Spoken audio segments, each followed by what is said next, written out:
ओम शांति। रात्रि क्लास चल रहा था। पहले पेज के मध्य आदि में बात चल रही थी।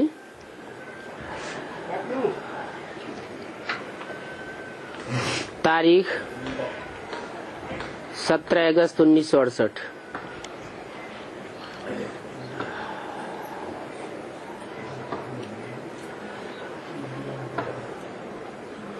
कुमारिका के लिए बोले कि कुमारिका को ये पॉइंट उठाना था कि हमको पढ़ाने वाला शिव बाबा है, हमको पढ़ाने वाला ब्रह्मा बाबा नहीं है। ये पॉइंट कुमारिका को उठाना था, लेकिन उन्होंने उठाया नहीं। क्यों नहीं उठाया? प्रभाव में था। क्योंकि वो खुद ही बाप को नहीं जानती थी और ब्रह्मा बाबा से प्रभावित थी।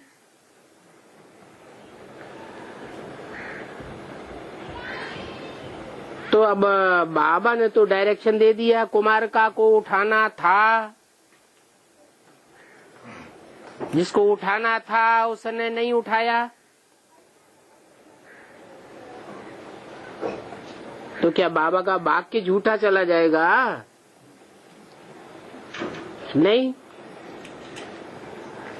नहीं उठाया। उसका कारण कि नाम मात्र नाम है कुमारिका। कुमारिका माने कुमारी। कुमारी जीवन पवित्र बुद्धि वाली होती है, और पवित्र बुद्धि में जितना बाप का पार्ट, बाप का ज्ञान, बाप की पहचान छप सकती है, उतना और कोई की बुद्धि में नहीं छप सकता। तो उन्होंने नहीं बता पाया, नहीं सुनाया, ये पॉइंट नहीं उठाया। उसका कारण था कि उनको पार्ट बजाना था बेटी का। किसकी बेटी? बाप की बेटी का नाम है प्रसिद्ध है माया बेटी। तो माया बेटी बाप का नाम छुपाएगी या प्रत्यक्ष करेगी? बाप को गुम करेगी और अपने को प्रत्यक्ष करेगी। प्रूफ भी सामने आ गया। ब्रह्मा बाबा के शरीर छोड़ने के बाद सर्विस अर्थ जब बड़े बड़े प्रोग्राम मेगा प्रोग्राम किए गए, उनमें जो बड़े बड़े पोस्टर छपाए गए त्रिमूर्ति के, उसमें ऊपर निराकार शिव ज्योति बिंदु दिखाया गया और नीचे तीन मूर्तियों में कौन कौन दिखाया गया? ब्रह्मा, विष्णु, शंकर।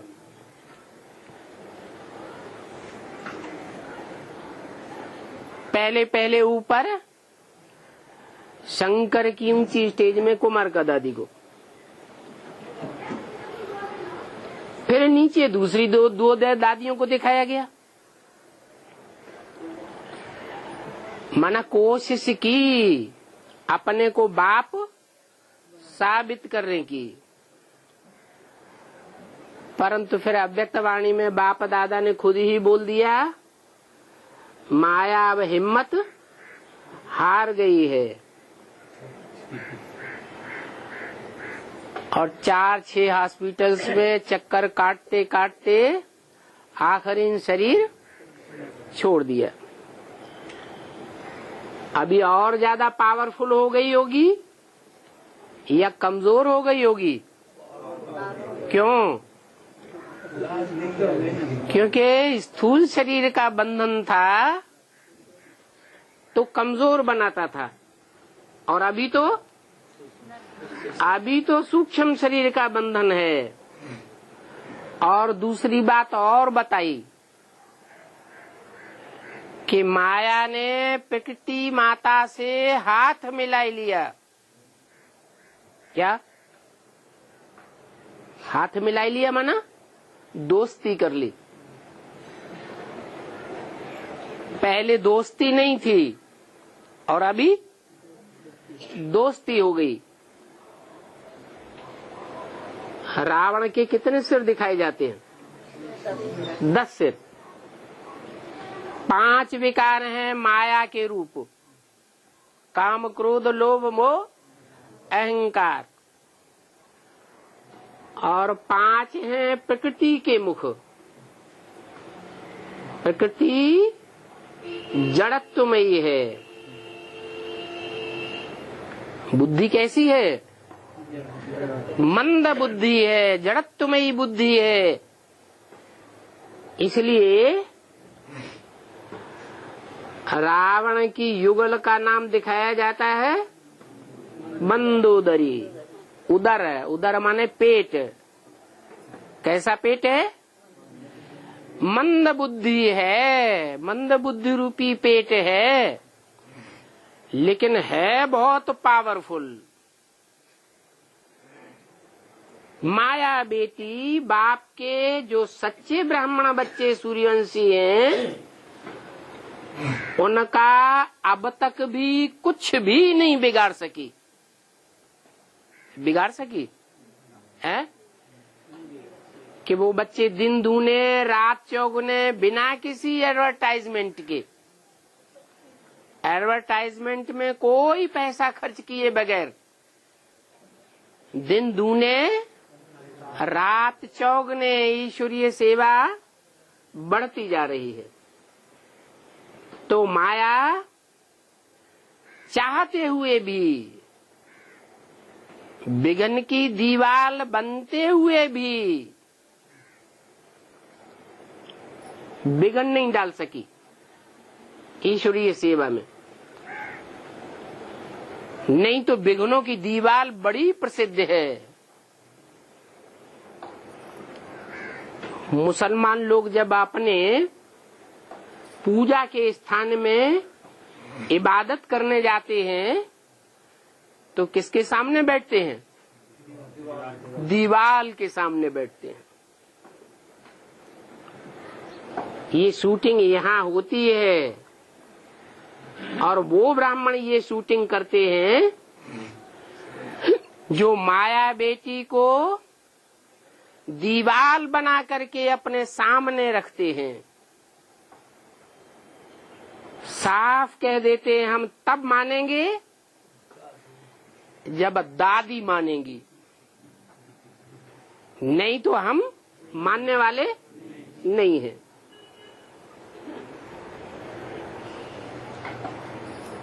तो कुमार का दादी या माया बेटी का जो रूप है वो तो ये बात नहीं समझा सकती, ये पॉइंट आगे नहीं रख सकती कि हमको पढ़ाने वाला शिव बाबा है।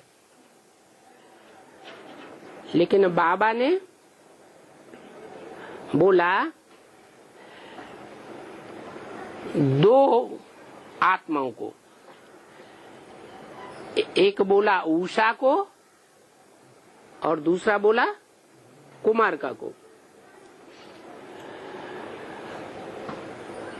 तो उषा ने तो बताया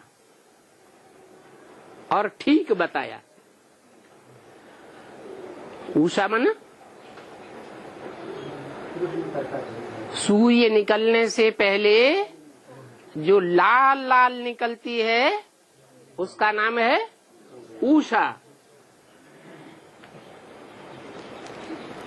अंधकार का डायरेक्ट सामना सूर्य नहीं करता, कौन करता है? अंधकार के पीछे डायरेक्ट मुकाबला करने वाली पहले प्रत्यक्ष होती है लाल लाल उषा,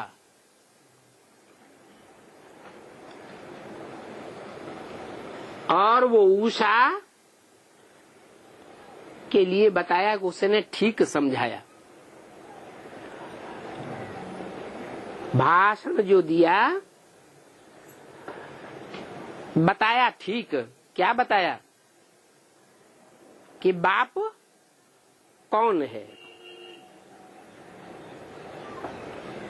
हमारी सेवा की ये अहम ऑब्जेक्ट है। हम जो ईश्वरीय सेवा करते हैं एडवांस ज्ञान की, उसकी अहम ऑब्जेक्ट क्या है? बाप को प्रत्यक्ष करना। चित्र लक्ष्मी नारायण और शिव का चित्र वहां पर ले गए थे, बॉम्बे की बात है। तो उस पर ही समझाना चाहिए।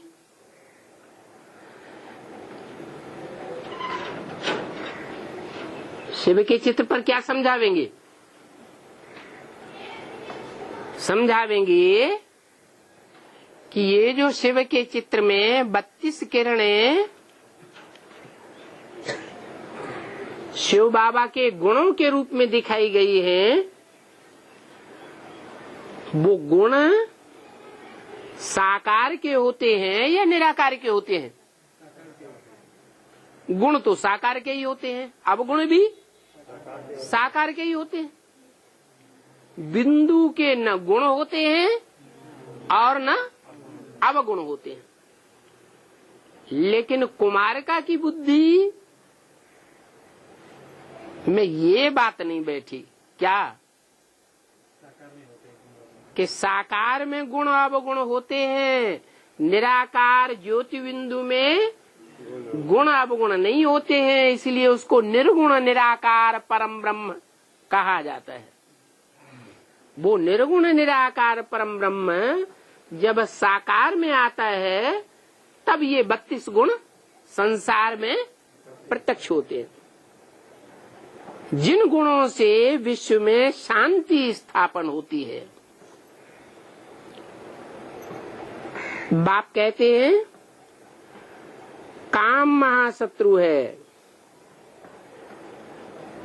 इस पर जीत पहनो तो जगत जीत बनेंगे। काम जीते जगत जीत, भक्ति मार्ग में भी कहते हैं। तो बाप की ही महिमा करनी चाहिए कि सर्व की सदगति करने वाला एक ही बाप है, और जो भी आत्माएं हैं, मनुष्य मात्र की आत्माएं, वो न अपनी सदगति कर सकती हैं और न दुनिया की सदगति कर सकती है। सदगति का मतलब है बुद्धि रूपी आत्मा, मन बुद्धि रूपी आत्मा गतिवान बने,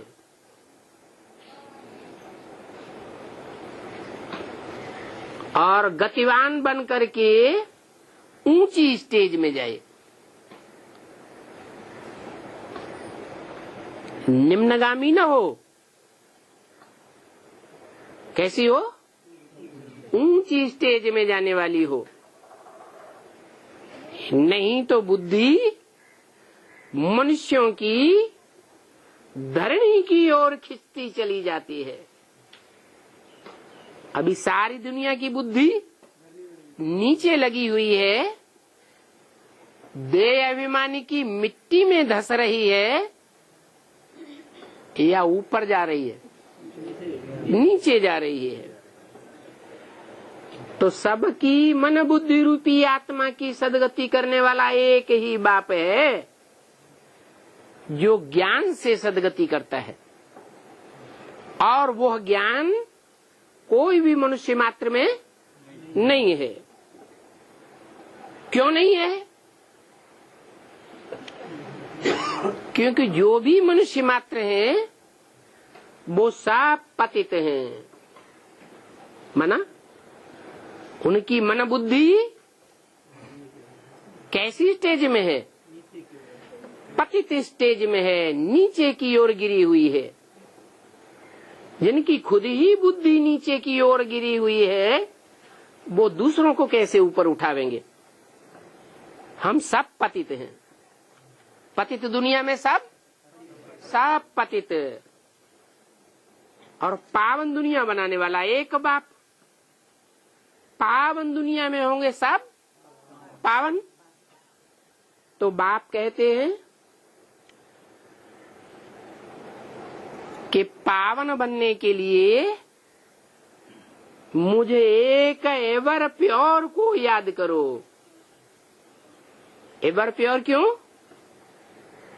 क्योंकि वो ऊपर का रहने वाला है, ऊंचे से ऊंचे धाम का रहने वाला है, तो भी प्योर है। और इस पतित दुनिया में आता है, पतितों के संग में आता है, और पतितम कामी कांटे में प्रवेश करता है। प्रवेश करने और संग के रंग में आने के बावजूद भी वो पतित है या पावन है? तो भी वो पावन है। कोई कहे ये तो सब बक बक करने की बातें हैं, हम कैसे माने? तो एक एक ब्राह्मण के जीवन से पूछा जाए उसका अनुभव, कि जिन दिनों विकारी जीवन बनता है, उन दिनों बुद्धि में से ज्ञान की बातें उड़ जाती हैं या ज्ञान में रमण करती है बुद्धि? बुद्धि से ज्ञान की बातें ही उड़ जाती हैं। ऐसी बुद्धि हो जाती है जैसे गरम तवा, पानी की बूंद डालो और पटाख से उड़ जाता है। ऐसी स्थिति हो जाती है मनुष्यों की। और परमपिता परमात्मा का जो प्रैक्टिकल पार्ट है, वो तो सबका बाप है ना। तो दुनिया की जो भी बीज रूप आत्माएं हैं, उन सब बीज रूप बच्चों के संसर्ग संपर्क में आने वाला होगा या थोड़ों के संसर्ग संपर्क में आवेगा? वो बाप है ना सारी मनुष्य सृष्टि का। तो ढेर के ढेरों के संसर्ग संपर्क संबंध में आने के बावजूद भी उसके ज्ञान का कभी खुलासा नहीं होता। ये प्रैक्टिकल प्रूफ है कि बाप एवर प्योर है। और मंदिरों में भी ये प्रूफ दिखाया जाता है। और देवताओं के जो मंदिर बनाए जाते हैं, मूर्तियां बनाई जाती हैं, उनमें और सभी इंद्रियों को बतावेंगे। कमल नयन, कमल हस्त, कमल कर्ण, कमल पाद, कमल मुख। कामेंद्रियों को कभी नहीं दिखावेंगे। क्यों? क्योंकि जो भी मनुष्य आत्माएं हैं, चाहे भला ऊंचे से ऊंचा देवता बनने वाले ही क्यों न हो, वो देवात्माएं भी जब कीचड़ की दुनिया में पहुंचती हैं, संग के रंग में आती हैं, तो कुछ न कुछ परसेंटेज में उनकी बुद्धि में लेप छेप जरूर लगता है। सिर्फ एक ही पार्टधारी ऐसा है जिसको लेप छेप नहीं लगता। नहीं तो दुनिया की ग्रेट कही जाने वाली, महान धर्म पिताओं के रूप में मानी जाने वाली आत्माएं भी इस दुनिया में आकर के नाक रगड़ जाती है। संग के रंग में आकर के खुद भी नीचे गिरती हैं और अपने फॉलोअर्स को भी नीचे गिराने की निमित्त बन जाती है। तो बोला कि सर्व का सदगति दाता एक ही बाप है। वो बाप कहते हैं कि माम एकम याद करो, ऐसे ही नहीं कहते हैं कि माम एकम याद करो, कोई दूजम को याद न करो। पतित होने वाले को याद करेंगे तो याद करने वाले की स्टेज क्या होगी? पतित ही होगी। और जो सदैव पावन रहने वाला है उसको याद करेंगे तो वैसा ही संकरंग लगेगा।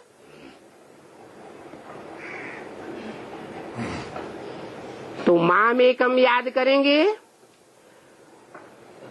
तो तुम्हारे सारे पाप भस्म हो जाएंगे। क्या? जो योग की अग्नि है, वो योग की अग्नि एक बाप को याद करने वाले के संस्कारों को ऐसे भस्म करेगी जैसे तीव्र अग्नि में कचड़े वाला सोना डाला जाता है तो सारा कचड़ा भस्म हो जाता है। धीमी आग में डालेंगे तो भस्म नहीं होता है। तो एक बाप की याद अर्थात अव्यभिचारी याद में वो शक्ति है कि ऐसी तीव्र अग्नि उत्पन्न करती है कि जन्म जन्मांतर के पाप भस्म हो जाते हैं।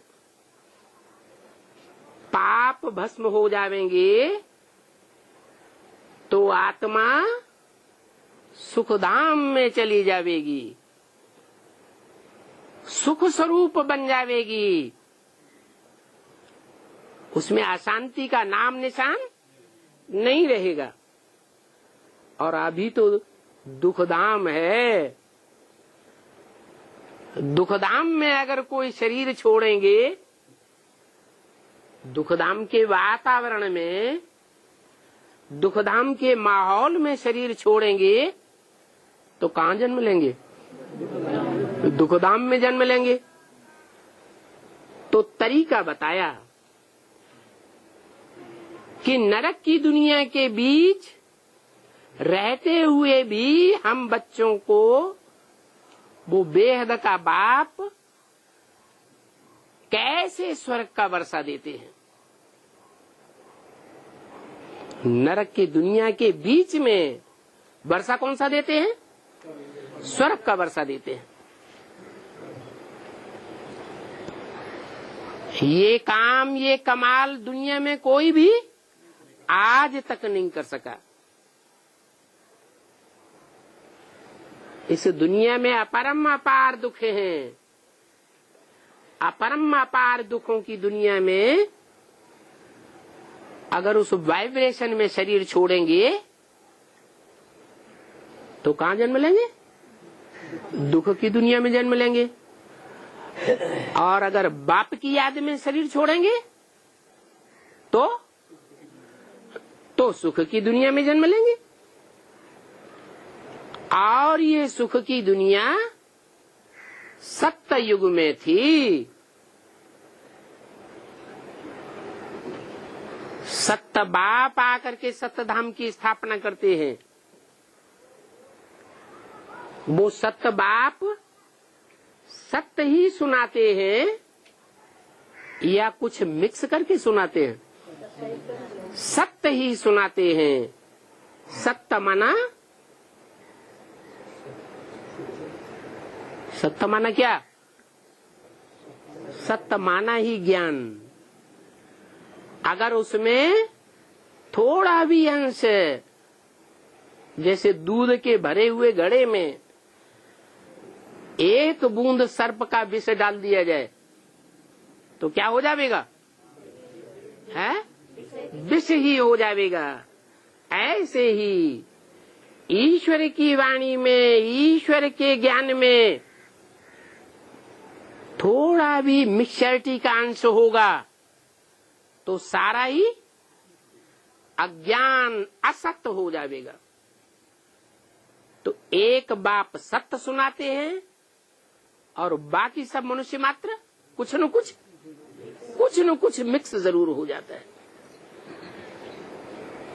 क्रिश्चियंस भी कहते हैं 5000 साल पहले सुखधाम था, मना क्राइस्ट से 3000 साल पहले भारत में लॉर्ड कृष्ण का राज्य था। फिर वही लॉर्ड कृष्ण का राज्य अब फिर से स्थापन हो रहा है। तो ऊषा ने अच्छे पॉइंट पर लाया, कुमारिका ने नहीं। किसने लाया?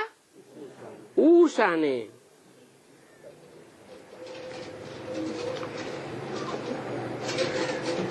उसको ही, कुमारिका को उठाना था अच्छे पॉइंट को, अच्छी रीति विस्तार से समझाना चाहिए ना। ऊषा ने तो इशारा ठीक ही दिया है।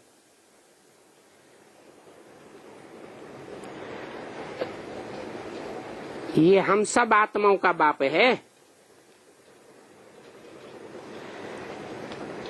इसको याद करने से पवित्र बन जाएंगे। इसको याद करने से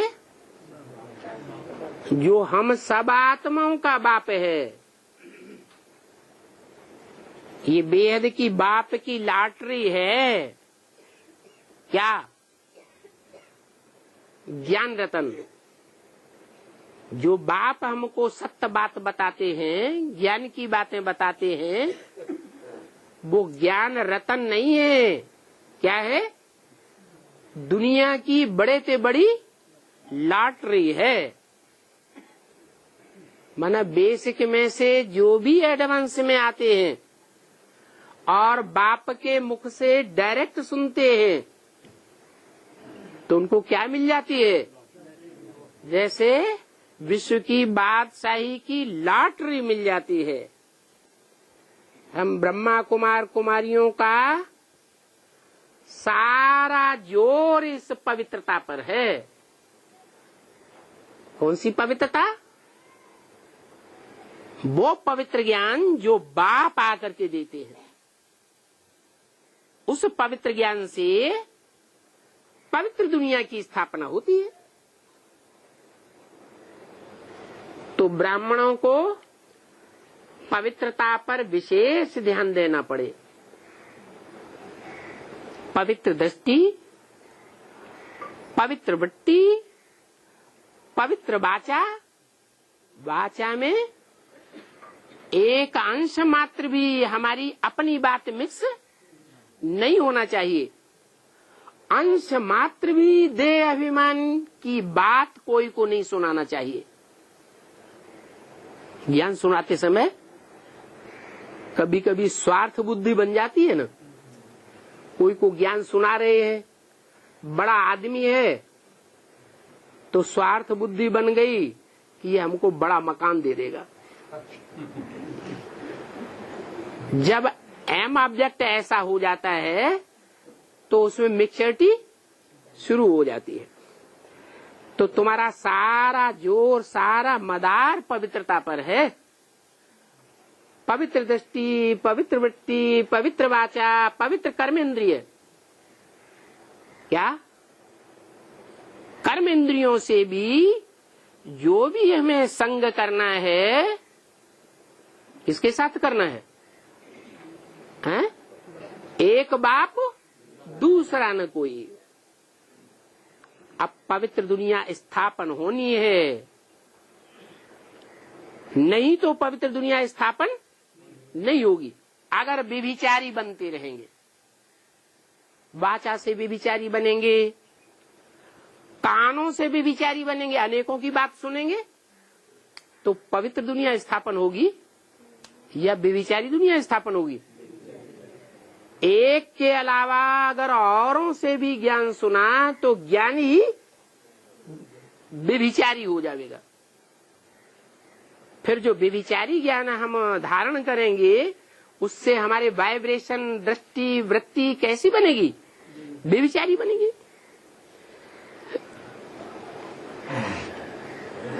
तो बोला कि पवित्र दुनिया अब स्थापन होनी है और पवित्र दुनिया बनाने वाला ही बाप हमको पढ़ाते हैं, कोई मनुष्य नहीं पढ़ाते हैं। क्या पवित्र दुनिया स्थापन किस आधार पर करते हैं? वो सदैव स्वस्थिति में स्थित रहने वाला बाप है, कभी भी देह के अभिमान में रह करके वाचा चलाने वाला बाप नहीं है। देह अभिमान में रह करके दृष्टि देने वाला बाप नहीं है। देह अभिमान का उसमें नाम निशान भी नहीं है। वो है सदैव स्वस्थिति में रहने वाला बाप, जो आकर के पवित्र नई दुनिया जिसका नाम ही है स्वर्ग। स्वर्ग नाम क्यों पड़ता है? क्योंकि बनाने वाला स्वयं सदैव स्वस्थिति में रहने वाला है। इसलिए बनाने वाले के नाम के आधार पर उसकी रचना का नाम भी स्वर्ग पड़ता है, जहाँ जो भी आत्माएं होती हैं वो सब स्वस्थिति में रहने वाली होती है। ग माने गया, स्व माने आत्मिक स्थिति, माना स्वर्ग में जो भी जाने वाले होंगे, देवान में रहने वाला कोई भी स्वर्ग में नहीं जावेगा। कौन जावेंगे? जो आत्मिक स्थिति में रहने वाले होंगे, जिन्होंने ऐसी पक्की प्रैक्टिस की होगी कि दुनिया में चाहे भूडोल आ जावे तो भी आत्मिक स्थिति न जाने पावे। ऐसी आत्माएं स्वस्थिति में रहने वाली स्वर्ग में गमन करने वाली होंगी, इसलिए उसका नाम पड़ता है स्वर्ग।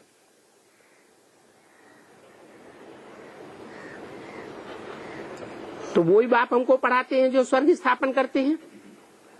भगवान ने ही स्वर्ग की स्थापना की है। भारत सोने की चिड़िया था क्या?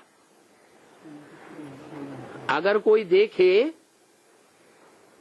कि सोने की बड़ी भारी चिड़िया उड़ती हुई जा रही है तो लोग क्या कोशिश करेंगे?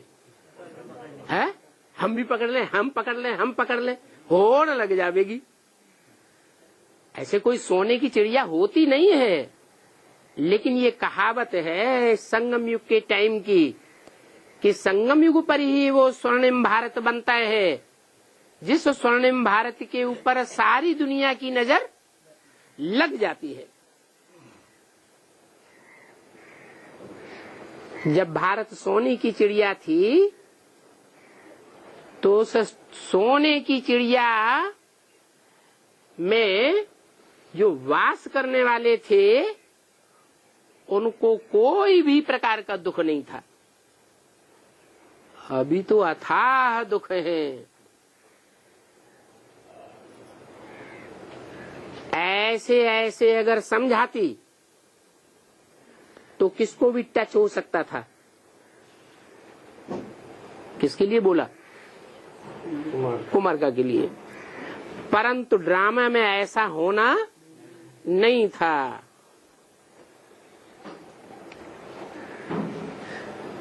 अगर वर्णन करना है तो भी इन्हें लक्ष्मी नारायण का ही वर्णन करना है। क्यों? महिमा गानी है तो सिर्फ लक्ष्मी नारायण की ही क्यों गानी है? क्योंकि दुनिया में जितने भी मनुष्य मात्र हैं, जो भी देवात्माएं हैं, सबकी ग्लानी है, लेकिन सत्यनारायण की कोई ग्लानी नहीं है। तो उनका ही गायन करना चाहिए। यही राज्य अब फिर से स्थापन हो रहा है। हमारी ये पांडव सेना है, क्या कोई राज्य लेना होता है तो किसका सहारा लेते हैं? सेना बनाते हैं, संगठन तैयार करते हैं। तो ये हमारी पांडव सेना है। पांडव सेना नाम क्यों दिया? पंडा के सब बच्चे हैं। हमको श्रीमत देने वाला एक ही पंडा बाप है जो रास्ता बताता जाता है। पंडा क्या करता है? रास्ता बताता है। जिस रास्ते पर, श्रीमत के रास्ते पर चलने से हम श्रेष्ठ देवता बनते हैं। तो बच्चों को सर्विस का शौक होना चाहिए, परंतु देह अभिमानी से देही अभिमानी बन नहीं सकते हैं। अगर सुनाने वाले में, बताने वाले में देह अभिमान होगा तो उसका रिजल्ट क्या होगा? पहले तो जो सुनाने वाला है, बताने वाला है, वो खुद देह अभिमानी बनेगा, आत्माभिमानी बन ही नहीं सकता। ये क्रिमिनलाई पागल बना देती है।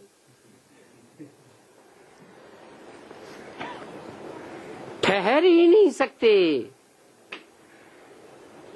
क्या सिविलाई में नहीं ठहर सकते हैं?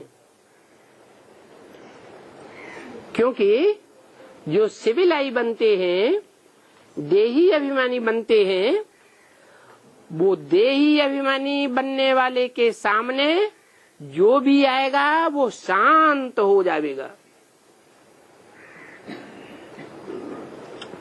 जैसे पारस पत्थर का जिक्र है ना, जो भी संसर्ग में आए तो सोना बन जावे। पारसनाथ कहते हैं ना।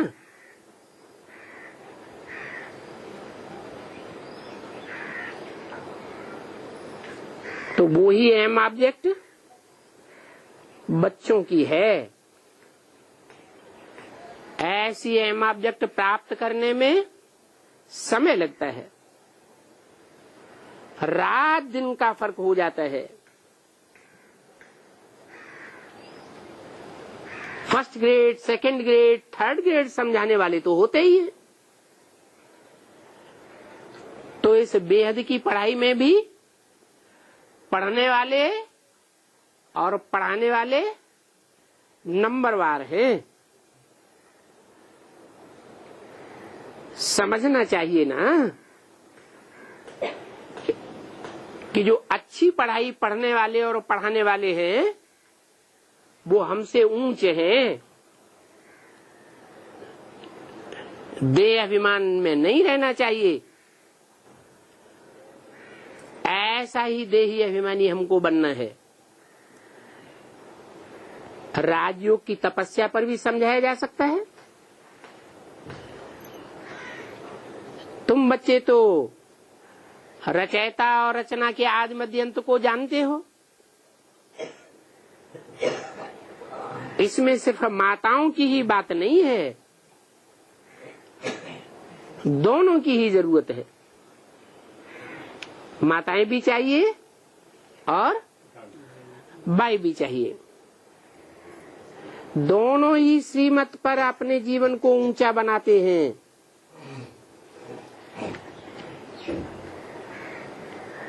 श्रीमत से ही पवित्र दुनिया स्थापन हो रही है।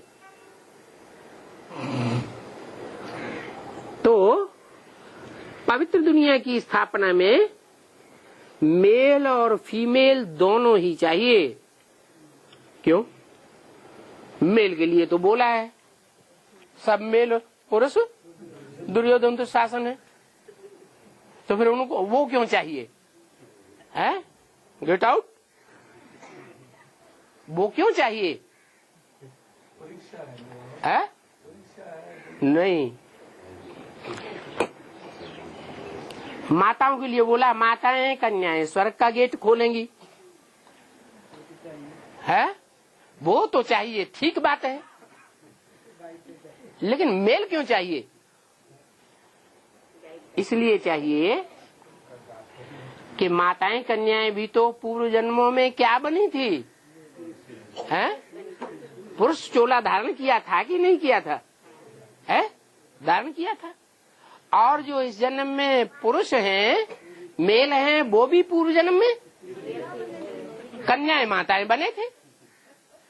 तो ये दृष्टि से देखना कि ये पुरुष है दुर्योधन दुशासन है, ये कन्याएं माताएं हैं स्वर्ग का गेट खोलने वाली है, ये देह की दृष्टि हुई या आत्म की दृष्टि हुई? अगर देह की दृष्टि है तो सिर्फ वर्तमान जन्म को ही देखेंगे।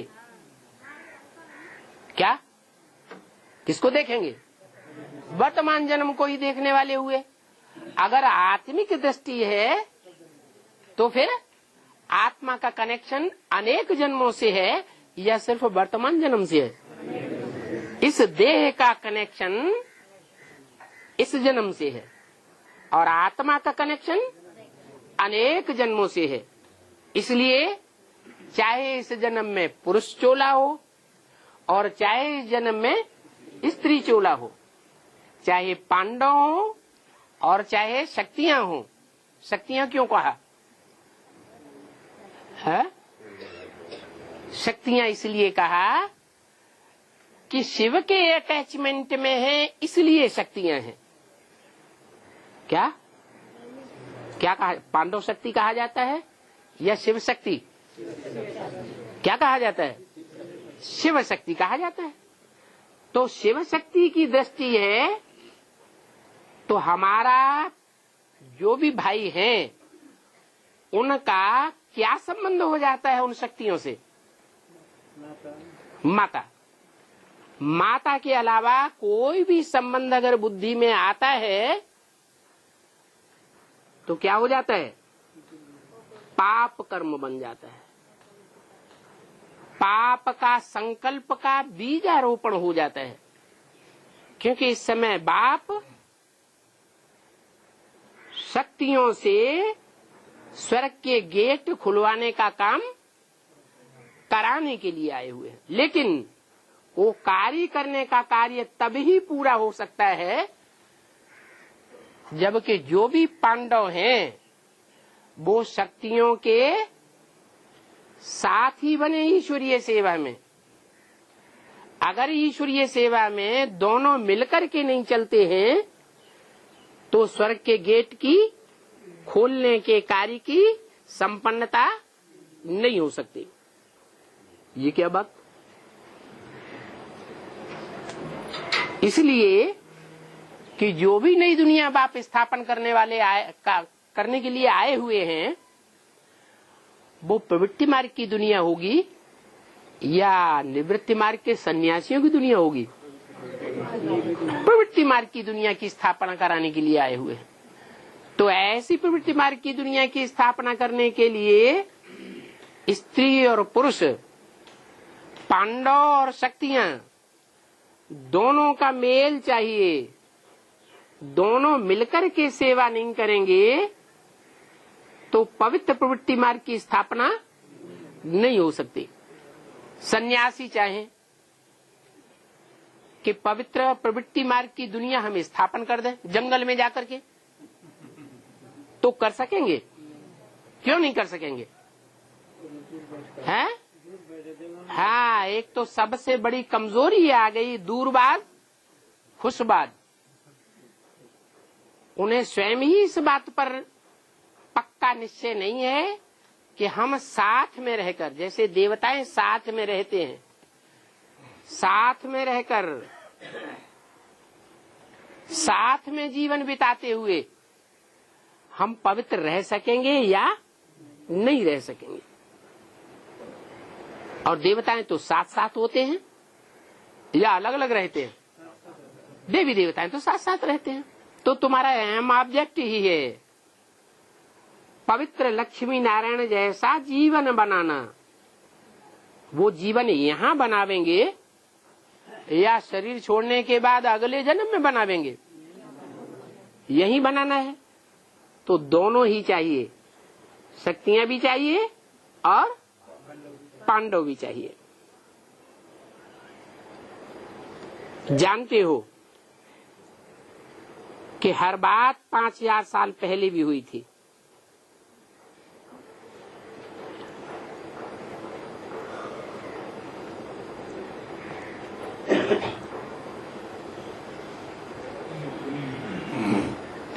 सूरत का कोई ब्रह्मा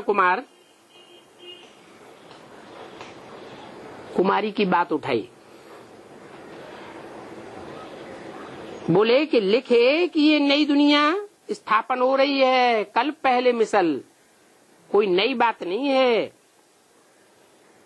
5000 वर्ष पहले भी ये सब हुआ था। 5000 वर्ष पहले मुआफिक राम राज्य की स्थापना हो रही है। पहले भी हुई थी और अब फिर से ये राम राज्य की स्थापना हो रही है। और जिस राज्य की स्थापना हो रही है वो दुनिया तो पहले भी पवित्र ही थी। पवित्र ही दुनिया ही होती है। अभी है विकारी दुनिया। कौन सी दुनिया की बात बताई? क्या नाम दिया है? अरे जो नई दुनिया स्थापन होगी उसका नाम क्या दिया? राम राज्य की दुनिया। यथा राजा तथा प्रजा। तो वहां राजा कैसा होगा? है जो नई दुनिया का कंट्रोलर होगा प्रैक्टिकल जीवन में, क्योंकि शिव तो कंट्रोल करता नहीं, न तो किसी के कंट्रोल में रहता है और न किसी को कंट्रोल करता है। उसका कर्मों का हिसाब किताब का लेखा जोखा ही किसी के साथ नहीं बनता। तो नई दुनिया का पहले पहले कंट्रोलर कौन होता है?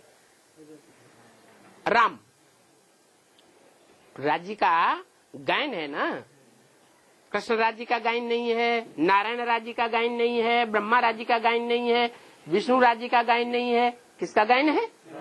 शिव राज्य का भी गायन नहीं है, राम राज्य का गायन है। तो वो राम राज्य में दुनिया ही पवित्र होती है, अपवित्र दुनिया नहीं होती। फिर सत्य की पावन दुनिया कैसे बनती है?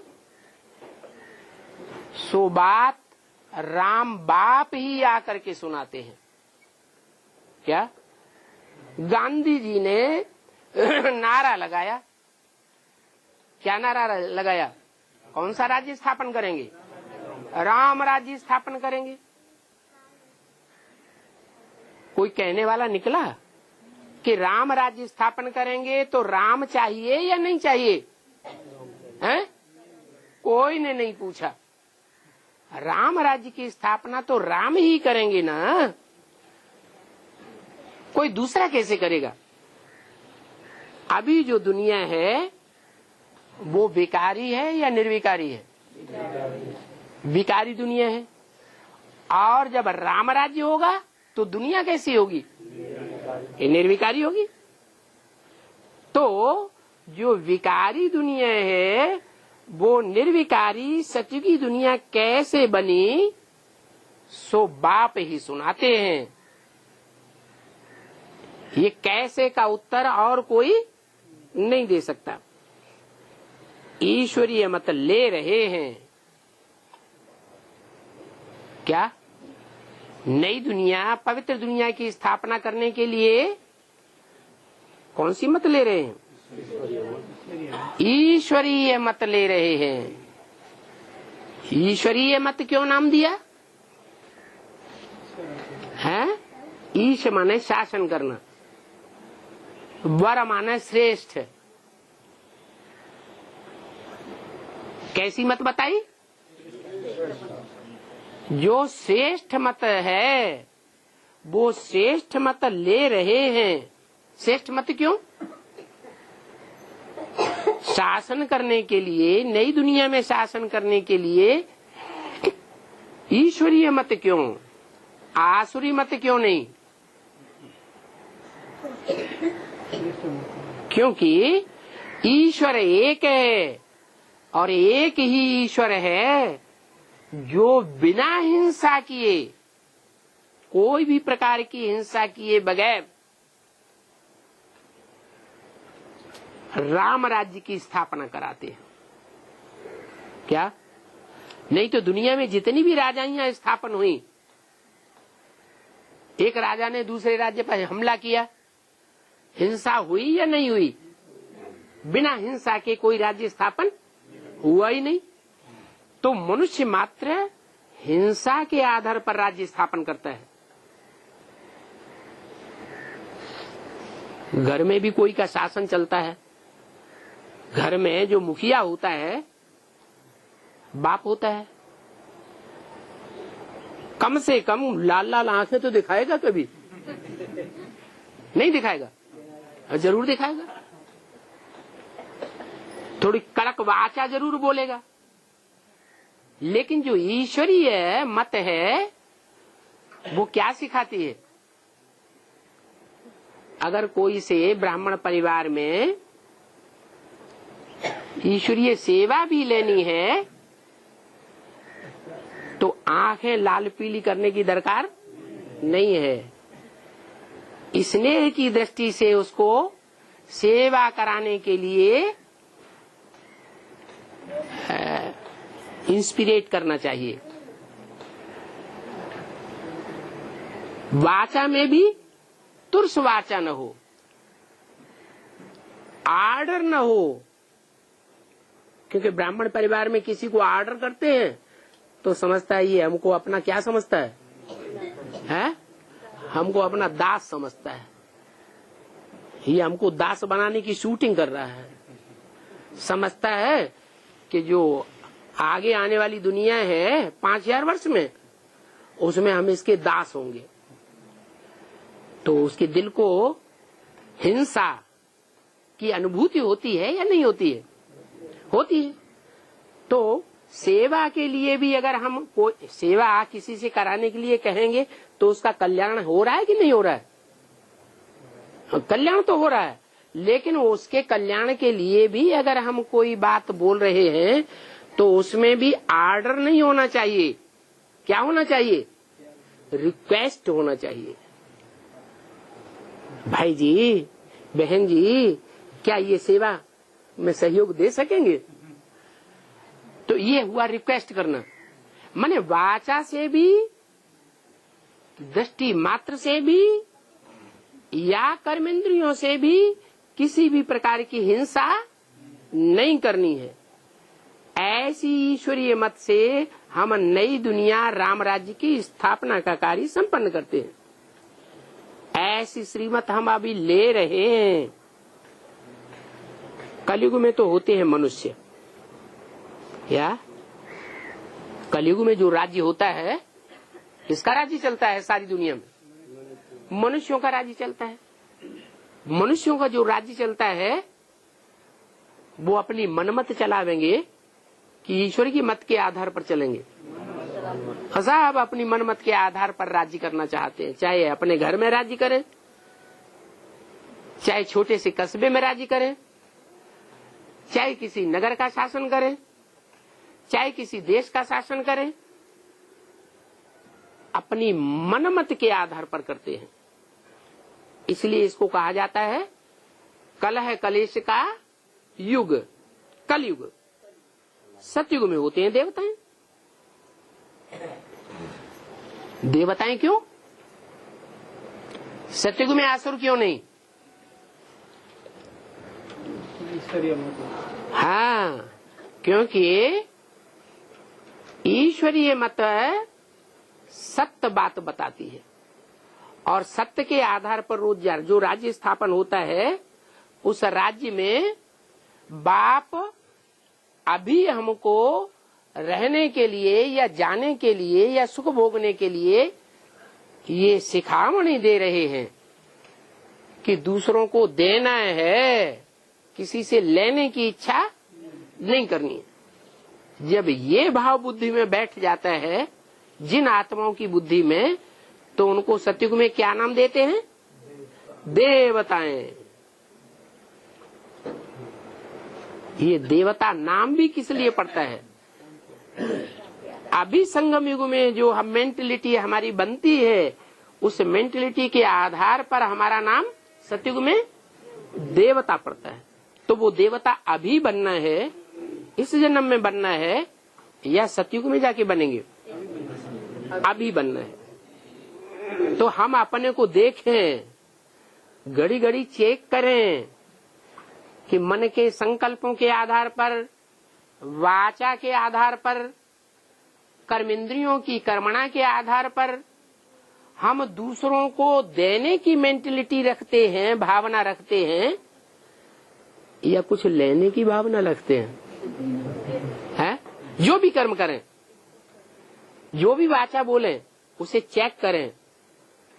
सारे दिन की वाचा, सारे दिन की कर्मणा, सारे दिन की जो भी दृष्टि की भी गति होती है, उसमें ये चेक करें कि देने की भावना थी या लेने की भावना थी। जब तक लेने की भावना रहती है, तब तक समझें कि हम देवता क्वालिटी के नहीं बने। सतयुग में जब देवताएं बन जाएंगे, फिर तो श्रीमत लेने की दरकार रहेगी नहीं। तो कहाँ की बात है? देवता बनने के लिए श्रीमत लेना है, तो प्रैक्टिकल में लेने की बात है, या सवेरे को याद में बैठ गए हमने श्रीमत ले ली, उसकी बात है? प्रैक्टिकल बात है। सतयुग में श्रीमत लेने की दरकार नहीं है। कहाँ दरकार है? अभी संगम में श्रीमत लेने की दरकार है। आगे चल करके बच्चे ऐसे ही भाषण करेंगे। कैसे बच्चे? अभी नहीं कर रहे हैं ऐसे बच्चे भाषण। ऐसे आत्माभिमानी बच्चे जिनको किसी से कुछ लेने की इच्छा नहीं, इच्छा मात्रम अविद्या, ऐसी इच्छा मात्रम अविद्या वाले देही अभिमानी बच्चे आगे चल के भाषण करेंगे। क्या? जो देह अभिमानी होंगे वो ऐसा भाषण नहीं कर सकेंगे। वो कैसा भाषण करेंगे? लेने की इच्छा वाला भाषण करेंगे। देह का सुख लेने की इच्छा उसमें समाई हुई होगी, या देने का भाषण करेंगे? वो लेने का भाषण करेंगे। और जो इच्छा मात्र में विद्या जैसी तेज वाले बच्चे होंगे, वो देने का भाषण करेंगे। लेना है तो एक से लेना है, और देना है तो सबको देना है। ये नहीं ये हमारी बहन है, ये हमारा भाई है शरीर का, ये हमारा बाप है, ये हमारी अम्मा है, इसलिए देना है। नहीं, कौन सी दृष्टि हो? आत्मिक दृष्टि हो। ऐसी आत्मिक दृष्टि वाले बच्चे आगे चल के सर्विस करेंगे। ऐसे सर्विसेबल बच्चे अभी ब्राह्मणों की दुनिया में नहीं है। अरे क्यों नहीं है? अरे क्यों नहीं है? क्योंकि यथा राजा तथा प्रजा होती है। ब्रह्मा बाबा के शरीर छोड़ने के बाद ब्राह्मणों की दुनिया में जो कंट्रोल करने वाला मुखिया ही अगर ऐसा होगा कि अपने मान मर्तबा लेने में लगा रहे, दूसरों को देने की बात ही बुद्धि में न समाती हो, तो ऐसा कर्म करने वाली आत्मा देह अभिमानी राज्य स्थापन करेगी, दानवों का राज्य, असुरों का राज्य स्थापन नहीं करेगी। तो ऐसा बच्चों को शौक होना चाहिए आत्मिक स्थिति में रह करके भाषण करने का। इसमें बहुत राय चलन चाहिए। क्या रॉयल्टी किसको कहा जाता है? हाँ, रॉयल्टी कहा ही जाता है पवित्र मन, पवित्र वचन, पवित्र कर्म, उसको रॉयल्टी कहा जाता है। कल पहले जो बने थे वो पुरुषार्थ करते रहते हैं। बाप उनको डायरेक्शन भी देते रहते हैं। अच्छा, बच्चों को गुड नाइट।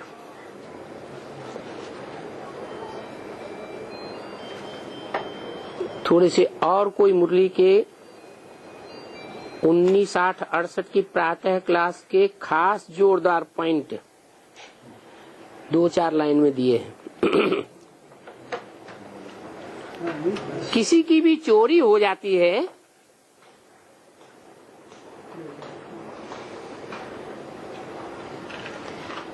तो सब कुछ चला जाता है, ऐसे होता है ना। तुम बच्चों को बाप से राजाई मिलती है,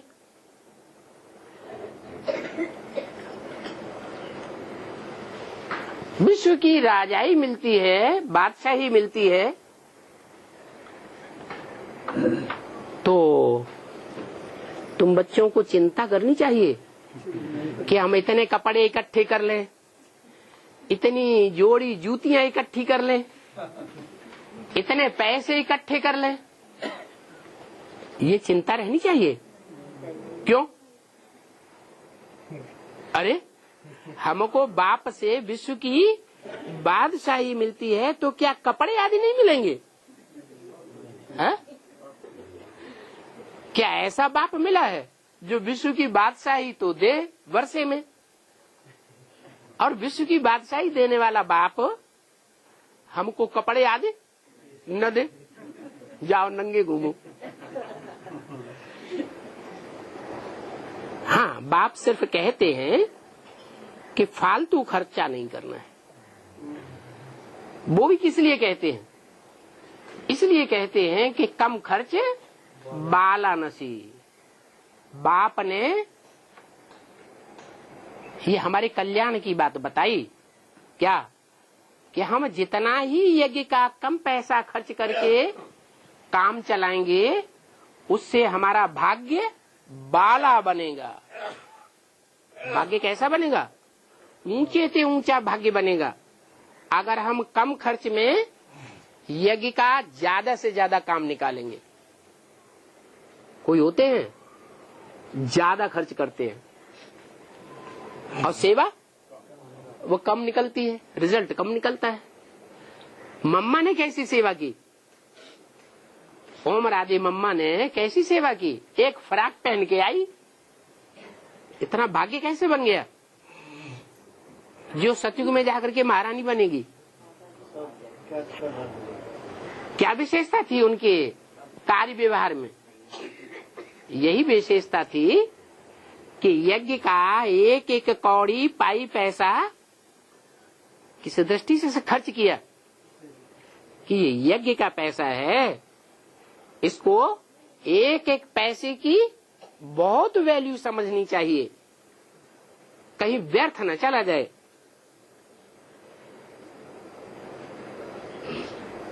क्योंकि जो भी पैसा यज्ञ में आता है उसमें बहुत पैसा कुछ ऐसा होता है जो माताएं, अबलाएं बड़ी मुश्किल से पैसा निकाल करके यज्ञ में अर्पण करती है। क्या? एक एक पैसा निकाल करके माताएं यज्ञ में बड़ी भावना से देती हैं, मदद करती हैं। और किस लिए मदद करती हैं? वो पैसा फालतू कुछ बातों में खर्च कर दिया जाए है? वो चाहती हैं हमारा एक एक पैसा भी जो है यज्ञ में आया हुआ वो बहुत बड़ा काम करके दिखावे। क्योंकि अबलाएं मदद करती हैं ना स्थापना, स्वर्ग स्थापना के कार्य में, उनके पैसे फिर यूं ही बर्बाद नहीं करना चाहिए। क्यों ही? यूं ही माने कैसे? कि उन्होंने जो पैसे दिए हैं वो श्रीमत के बरखिलाफ काम में न चले जाएं। जैसे श्रीमत है कि तुम बच्चों को महलमानियां, अटारियां, प्रॉपर्टी नहीं बनानी है अपने नाम से, क्या बड़े बड़े महल माड़ियां उठा करके खड़े कर दिए, अंडरग्राउंड कंक्रीट के मकान बना दिए, उसमें अबलाओं का, बांधेली माताओं का पैसा, जो थोड़ा थोड़ा पैसा इकट्ठा किया वो उसमें लगाई दिया। बाबा कहते दुनिया का तो विनाश होने वाला है। ये मकान, ये जो ऊंची ऊंची बिल्डिंगें दिखाई पड़ रही हैं, ये सब खलास हो जाएंगे कि रह जाएंगे? तो ईश्वरीय यज्ञ में जो पैसा आया, जिससे ये महलमाणी अटारी बना करके खड़े कर दिए, ये पैसा बर्बाद चला जाएगा कि आबाद होगा? बर्बाद चला जाएगा। बाकी माउंट आबू में जो मकान बनाते हैं, मधुबन में जो मकान बनाए जा रहे हैं, उनमें तो बच्चों की परवरिश विनाश के टाइम पर होगी। उसके लिए नहीं बोला। कहाँ के लिए बोला? बाहर की दुनिया में कहीं भी महलमाड़ियां, अटारियां या प्रॉपर्टी आदि बनाने की दरकार नहीं है। तो पैसे बर्बाद नहीं करना चाहिए। माताएं, अबलाएं, कुब्जाएं तुम्हारी परवरिश करती हैं, फिर तुम्हारा काम है जब अकाल पड़ेगा कि नहीं? तो जिन कन्या माताओं ने तुम्हारी परवरिश की है, तुम्हारी परवरिश में पैसा लगाया ना, कि हमारी बहनें भूखी न रहें, हैं, नंगी न रहें, हैं, जो बरसात अरसात पड़ती है उसमें कहीं रात में जागना न पड़े, मकान टपकता रहे। किराए पर मकान लेने के लिए बाबा ने बोला। तो इतनी माताएं तुम्हारी संभाल करती हैं, तो किस दृष्टि से करती हैं? जब अकाल दुकाल पड़ेगा तो तुमको उनकी परवरिश करनी है। ऐसे नहीं तुमने यज्ञ में पैसा दिया था, वो तुम्हारा खलास हो गया, अब तुम यहां क्यों आई? नहीं, हमारा फर्ज बन जाता है कि उन कन्याओं माताओं को जब दुनिया उनको ठुकराए देगी, तुम सब द्रौपदियां हो, बोला कि नहीं? तो सब द्रौपदियों को दुर्योधन दुशासन ठुकराएंगे या नहीं ठुकराएंगे? ठुकराएंगे। तो तुम बच्चों का फर्ज है कि उनको परवरिश अच्छे से करना, उनकी परवरिश भी करनी है, ये तुम्हारा काम है। अगर नहीं परवरिश करेंगे, उनके दुख के टाइम पर, तो 100 गुना पाप बन करके तुम्हारे सिर पर चढ़ जाएगा। क्या कहा है? मान लो कोई माता है, उसने अपने परिवार में लड़ाई लड़ करके पैसा निकाला कुछ और यज्ञ में दिया, या मकान ही निकाला दिया, और उस बूढ़ी माता को पैसा लेकर के, धन संपत्ति लेकर के, लेने वालों ने बाद में दूध की मक्खी की तरह निकाल के फेंक दिया। उसको लौकिक परिवार वालों के घरों में बर्तन साफ करके अपनी जिंदगी गुजारनी पड़ रही है। ऐसे ढेर के ढेर मिसाल मिलेंगे। तो पाप हुआ या पुण्य हुआ? अरे ईश्वर के परिवार के बच्चे और ऐसे ऐसे काम करते हैं कि सारी धन संपत्ति हड़प ली और फिर दूध की मक्खी की तरह निकाल के फेंक दिया। ये ईश्वरीय परिवार है? लोगों को विश्वास बैठेगा या अविश्वास? अविश्वास बैठ जाएगा तो 100 गुना पाप का बोझा चढ़ जाता है। बाप तो कहेंगे ना कि अच्छा पुरुषार्थ करके ऊंच पद पाओ, गरीबों पर, दुखियों पर रहम करो, गरीबों को पैगाम देते रहो। जो दुखी आत्माएं हैं, यज्ञ से वंचित हुई आत्माएं हैं, उनको पैगाम देते रहो ईश्वर का कि ईश्वर बाप प्रैक्टिकल में सृष्टि पर आया हुआ है, गरीब निवाज बाप आया हुआ है। क्या लखापति करोड़पति हीरों के व्यापारी का बाप नहीं आया हुआ है। किसका बाप आया हुआ है? गरीब निवाज बाप आया हुआ है। वो बाप कहते हैं कि मुझे याद करो तो तुम पावन बनेंगे। मुझे याद करो कहते हैं तो साकार हुआ या निराकार हुआ? कहते हैं, मुख से कहते हैं। मुझे याद करो माने कोई एक ही पक्का स्वरूप है। अब स्वर्ग में जाने के लिए एक बाप को याद करो। सभी को यही पैगाम देते रहो। अच्छा, बच्चों को बाप दादा की गुड मॉर्निंग, ओम शांति।